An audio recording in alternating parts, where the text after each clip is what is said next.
antara isu mental ya. Salah satu di antara syarat kita mendapatkan kesehatan mental. Kenapa sih kajian saya itu pembahasannya beda sama ustadz-ustadz yang lain?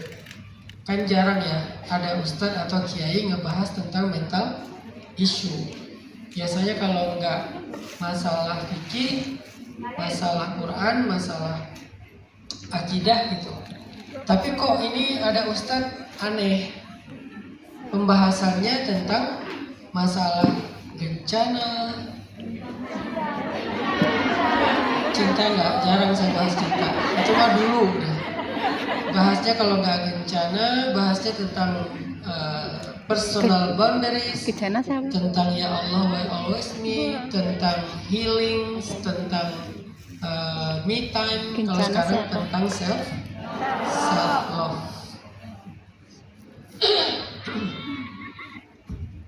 Sebetulnya teman-teman, pembahasan saya itu pembahasan Al-Quran dan hadis. Karena semua yang saya bahas itu ada referensinya di dalam Al-Quran, ada referensinya di dalam hadis.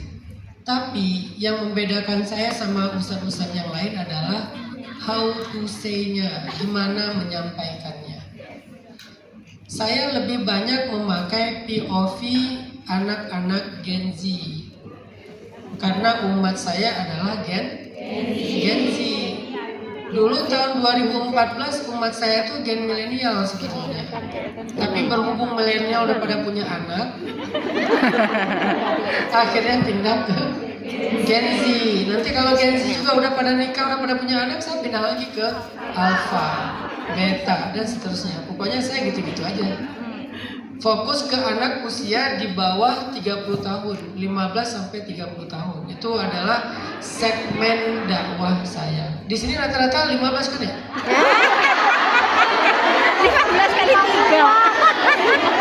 30 rasa 15. Semangatnya kan semangat anak muda kan? Ya. Nih kalau boleh tahu yang milenial siapa aja sih? Boleh angkat tangan milenial? Milenial kayak milenial kita tahu bilang. Ya, yang umur 17 tahun ya. Ya keren kayak kumpul. Oh, banyak milenial ya. Kayaknya kita ganti tema lah. Siksa kubur boleh?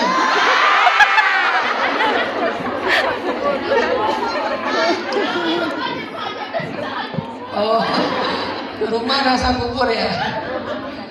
Oke, kita bahas tentang self love. Jadi apapun yang saya bahas sebetulnya ada referensi ayat dan hadis. Cuman cara saya menyampaikan memang beda karena saya memakai bahasa kaum. Wa ma arsalna mir rasulin illa bilisani qaumihi liyubayyina lahum, kata Allah. Kami tidak mengutus seorang rasul, dalam konteks sekarang berarti seorang dai, seorang ulama, kecuali mereka menggunakan bahasa kaumnya. Lisanul qaumih, lisanul qaum, lisan itu bahasa, kaum itu kaum. Lisanul qaum artinya bahasa kaum. Itu ada di pembukaan surat Ibrahim. Kami tidak mengutus seorang utusan atau seorang dai kecuali dia menggunakan bahasa kaumnya untuk menjelaskan kepada mereka. Itu adalah salah satu metode dakwah yang diajarkan di dalam Al-Quran. Jadi seorang dai itu harus menguasai bahasa kaumnya. Ada ustadz, kaumnya adalah ibu-ibu semua.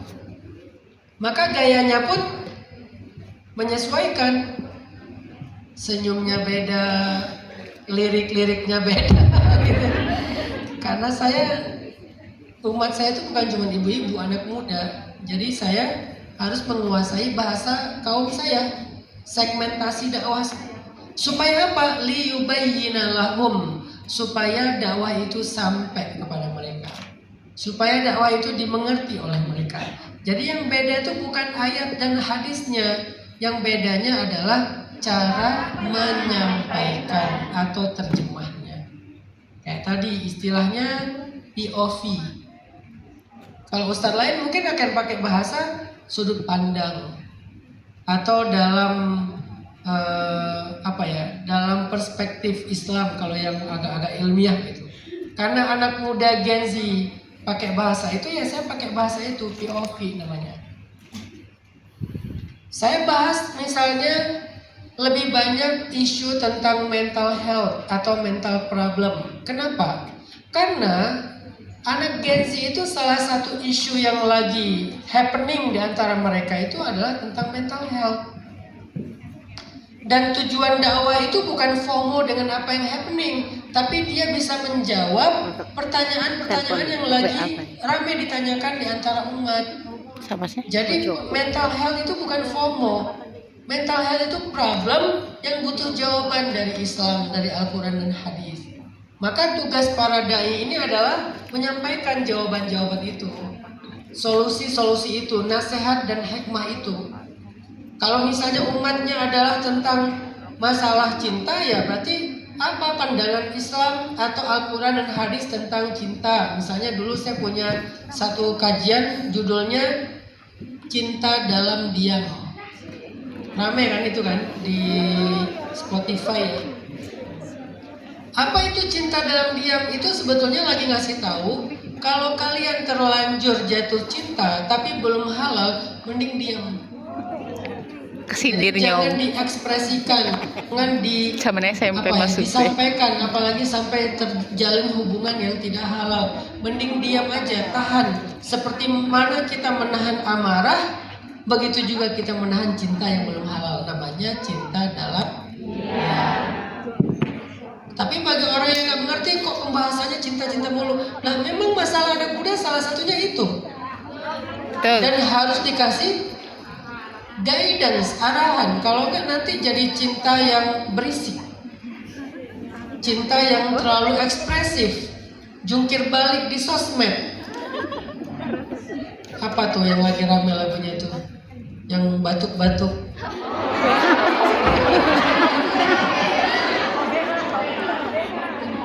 BH. Ya, OBH, obat sakit, obat batuk. Kan batuk-batuk ditiru gitu kan, nanti